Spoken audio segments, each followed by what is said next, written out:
I would like to announce my retirement as a college basketball coach. It's been real, Louisville.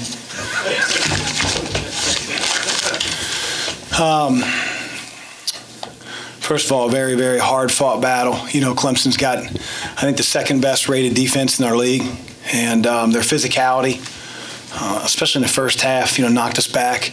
I thought our defense was every bit as good. You know, we made a point of trying to keep Elijah Thomas's touches in the paint down as best we could. He's as good of a big as there is in our league. And, probably saw that in the last, 5-8 minutes. He does a great job of sealing, and we didn't continue that trend all the way through, limiting his paint touches. But it was a hard game to score. When you miss a shot against Clemson, they're not going to race it back up and try to attack. They're going to play that tennis match. And, I give our kids credit for being able to withstand that mental grind. We're going to play a couple other teams are going to do that to us as well, and not let it diminish our defensive effort. I know what you're going to ask about. I thought in the very beginning what got us that lead was our ability to attack the pressure and result in some good things. We are able to get over the half-court stripe, get into a set play, which resulted for a Jordan dunk and one, gave more separation. I think the very next time they pressed us, we did exactly what we wanted to. We flashed a guy. The wing flew down the floor, and Ryan makes a great pass, I think, to Malik, and he dunks the ball. So, down the stretch, again, we have to figure out ways to close games better.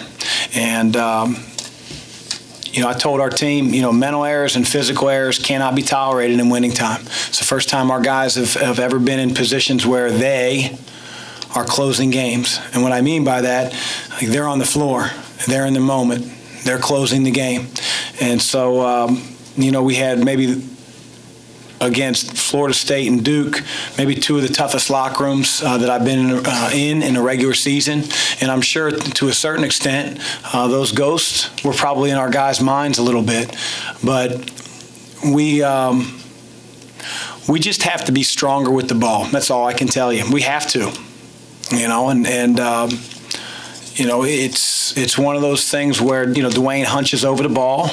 It's like I told him, you have to be able to pivot and move the ball so they can't just reach in and get an easy jump ball. We'll get better because of it. I tell you this, I might have retired had we not blocked that shot at the very end. Guys got to be able to stand up, though, when we're breaking a press and not fall down like they're walking down to a wine cellar. Coach, it seemed like there was not a lot of energy from the team, especially early. It seemed like it was a lot of one-on-one, not a lot of off I don't agree movement. with that. They're a team that's really hard to extend. Mm-hmm. With ball screen action, which, we're a team that, tries to get the ball in the paint. Our bigs were very ineffective on offense. And so, while I think that, we missed some shots, and we tried to stretch them and spread them. They're a team that doesn't exert a lot of energy outside the arc. So it's hard to stretch Clemson. And we were trying to do it in different ways, and we couldn't. And then, you go 1 for 9. I think there were some decent looks. And, again, they tried to take the air out of the ball coming to offense. So, again, you're going to play some games like that. But I thought if our energy level was bad, we would have been porous on defense. Yeah, no doubt. And as far as do you think there was any feeling sorry for themselves after the Duke letdown? Was that a part of what happened today? I don't know about that choice of words of feeling sorry for ourselves, but, when you invest a lot and you love your teammates and you want your team to win, yeah, it hurts a hell of a lot. But I don't think they felt sorry for ourselves, maybe in the immediacy of the game. But, I thought we sort of wiped that out, over the last couple of days and look forward to a team that was just as desperate as Louisville. Coach, speaking of the last couple of days, I know that you didn't watch the Duke film. But yes, I did. Oh, I'm sorry. Well, I watched it several times. Okay. What did you tell the team, I guess, today as the game was going on, as it wasn't a sense of them, I guess, playing with the urgency that you probably wanted them to, or to get everything situated to get this win? Well, I thought we did play with the urgency. I think offensively we weren't very good, but I thought our defensive effort. They shoot 38%. Their 3-point percentage at the end of the game is 46, but they make 2 or 3 threes in the last 2 or 3 minutes. Their whole identity is to go inside. I thought, again, for the better part of the game, our team was locked in defensively. Like I said, they're the number 2 defensive team in the country. They play very slow. So it's going to be hard at times to look like a game that's sort of high-flying and guys moving around. And, again, maybe that contributes to what you think is a lack of energy.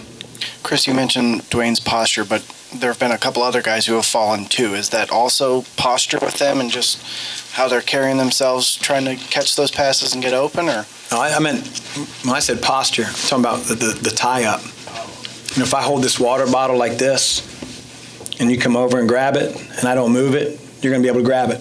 If you come over and I go like this, it'll be tough for you. Chris, Jordan had 2 blocks today. The big one was the second one. Right. So we really worked on when we can't break a press to come out of nowhere and block shots. I was going to ask you if the blocks is in any way indicative of how far he's come defensively this year, or Jordan is so much better defensively here in February than he was in October, and it's not even close. Part of it's just game experience. He's a very thoughtful kid. He loves his teammates, and when you're out there for an extended period of time where your teammates are leaning on you and you let him down, he's one that's going to feel accountable to those guys. And I think he learned that over time, and he's gotten fundamentally better. On the defensive end, his technique is much better. His desire is much better, and so we need him to be a good. If you have one guy that lets down or doesn't do what the other 4 are doing, you're not going to be a good defensive team. Coach, you talked earlier about the fact your team just has to find a way to close out games. Are you concerned that these late game breakdowns might be becoming a trend for your team? If you aren't, and why? Yeah, I'm always concerned. I'm concerned about everything in our program. So, the only thing that we can do is learn from those experiences. It's nice to learn in a win. As I said, we took baby steps forward today. If you go back and you watch everything that happened in the last 3 minutes, the first 2.5 minutes were really good. You're talking about quick strikes against a team that generally doesn't give you quick strikes. We were able to break their pressure, like I said, run a set play. We got a Jordan dunk right at the rim and an and one. And then the next time down the floor, we throw it to the middle. Dwayne or whoever it was, I think it was Dwayne, hits Ryan. Now we get a 2-on-1. Boom, we capitalize. And so we just have to be able to carry those positive experiences all the way through. Yeah, I'm always concerned. It's something we're going to continue to work on and get better at.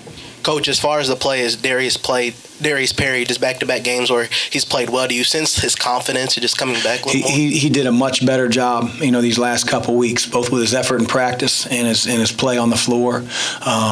He got tested a few times on the defensive end tonight. I thought he did a terrific job of guarding the ball, not letting it get in the lane. It's good to see he's a much better shooter than he's shown all year. And, I'm not dumb. I know that's a big part of confidence. When you feel like, you're not playing as many minutes, it's harder to be as confident as a guy that plays 30, 34 minutes.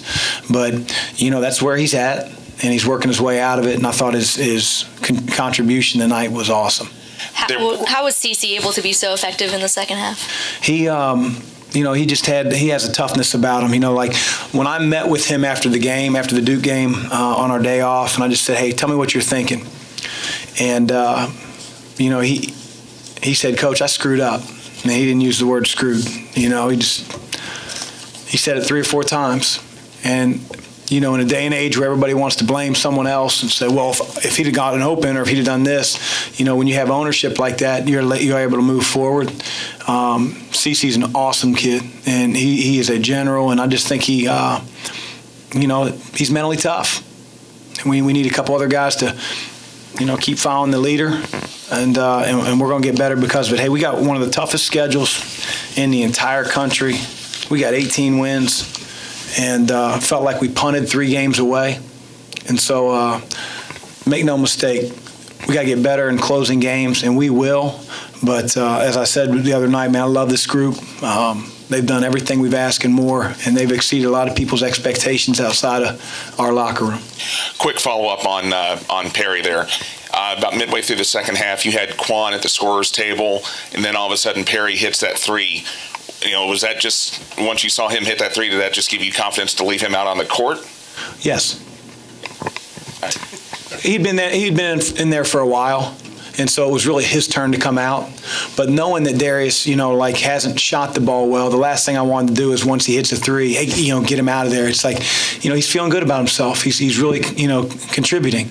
And so, Darius isn't a guy that gets tired. Now, if it's Enoch or somebody that gets a little winded, whether it went in or not, probably got to pull him out. But Darius could, he's an Energizer bunny, and so I want him to continue to feel good about when he's out on the floor.